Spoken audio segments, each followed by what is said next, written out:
This was an ass whooping, wasn't it? Boy, I tell you, I'm not even gonna watch the fourth. I'm uploading this as the fourth is going. It's like 10 minutes left. We down 110-72. I was like, yeah, ain't no point. This one, I can take this one on the chin. You know what I'm saying? Like this one, this is a loss that I can take this. You know what I'm saying? Even though it was kind of like a must win, I wouldn't say must win, but it seemed like these wins and these losses is getting heavier and heavier. Now we in February now, and you know what I'm saying? We went from, well, on the bottom of the TV, I'm not checking the standings, but we was six. You know what I'm saying? We was six seed when we started this game out tonight. So I don't know what we're gonna bump down to tonight.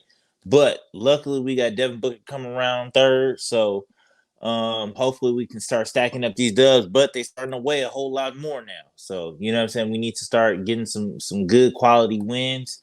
But to dissect to the game, man, like I said, like this is a good ass whooping.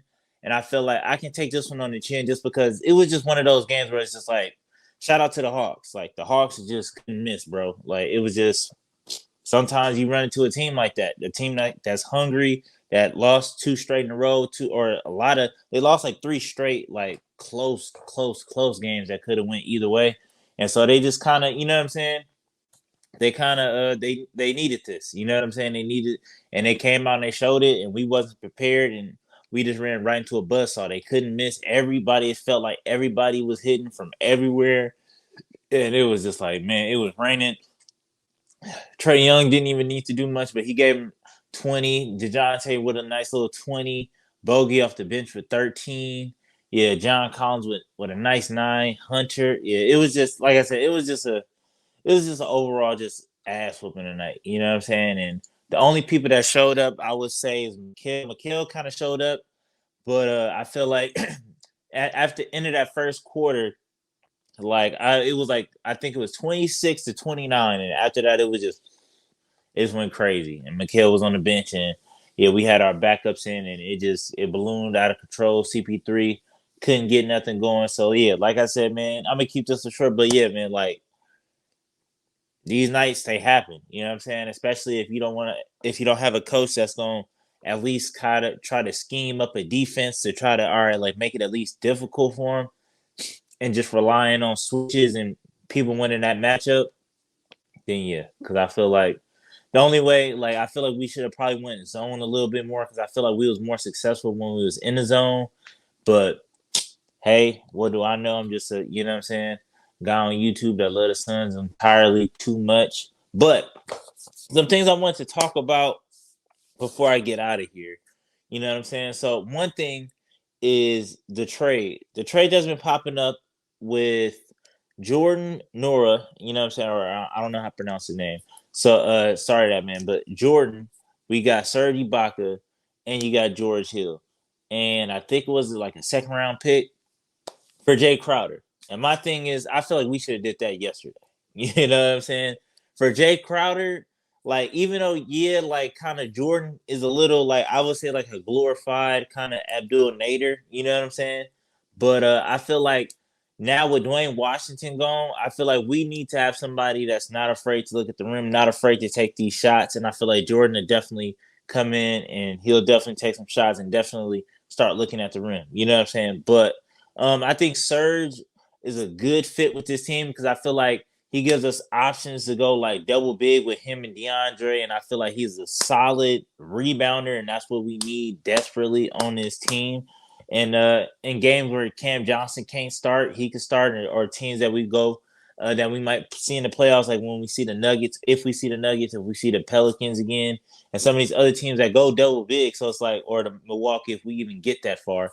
But it's just like, yeah, I feel like that'll definitely help us out, man, because size is something that we need. Rebounds is something that we need. And I feel like we can't, like, a lot of people give a lot of DA a lot of flack, but it's like at the end of the day, DA can't grab every single rebound, dog. Like, he has to defend the rim, and then somebody else got to help him out weak side. And typically, weak side is Chris Paul, but don't nobody really want to talk about that. So it's like Chris Paul can't box out his man. So now it's just like it's essentially 3-on-5, and it's a bad thing. But yeah, I think Serge Ibaka could definitely help out in that department. Stretch it out just a little bit he could shoot. So yeah, I feel like I would do that trading in George Hill's another backup solid, or maybe that's the reason why we waived Dwayne Washington today, because it was like, all right, maybe we got this trade close, or we're closing in on it, so it's just like, all right, we don't need an extra point guard. I feel like, yeah, George Hill definitely brings a nice solid playmaker that can do a little bit of everything, run the offense and stuff like that, get good looks. You know what I'm saying? That's all I really want from the backup point guard position now. Just somebody that can go down the court and get good look, whether it be playmaking, whether it be his own shot creating, whether it be, you know what I'm saying, somebody that can go down there and just create good looks for everybody or for themselves. And I feel like George Hill can definitely do that. So yeah, I feel like that's a good trade for somebody that's not doing nothing. Like, we're not doing nothing with Jay Crowder, so it's like I feel like that's a good deal. Do I think another one I'll talk about a little bit? OG Anunoby. How I feel about OG Anunoby coming to the Suns. I just like, my thing is, like, I like him. Like, I would like, it's cool if we trade for him and we don't give up too much or whatever the case may be. But like, my thing is like, where does he fit? And I don't think that it's worth the rental, because I feel like OG is on a lower deal right now, and so I think you got 2 more years left with like a player option or whatever. And so it's like, I don't see him fitting in enough to want to stick around. You know what I'm saying? If that makes sense, because it's like, all right, if you get OG, whose spot is he really, or whose minutes is he gonna take? Mikhail's? Is he gonna take Cam's? Like Torrey Craig? Or he could take Torrey Craig, but Torrey Craig don't give but 15, 16, 17 minutes a game. So it's just like, do we really need him? Like, that's just my perspective on it. You know what I'm saying? But I'm not saying I wouldn't like to have him. I just don't know where he fit, and I don't know if what we're giving up is worth the rental for the short term. But I don't know. You know what I'm saying? But like I said, man, I'm gonna keep this one short. This was a good ass whooping. Shout out to Trae Young. Shout out to the Hawks, man. Y'all did y'all thing tonight, and we need to bounce back, man. So we got a tough schedule coming up. We got Boston, and then on top of that, I mean, we got Boston, and then we got Detroit.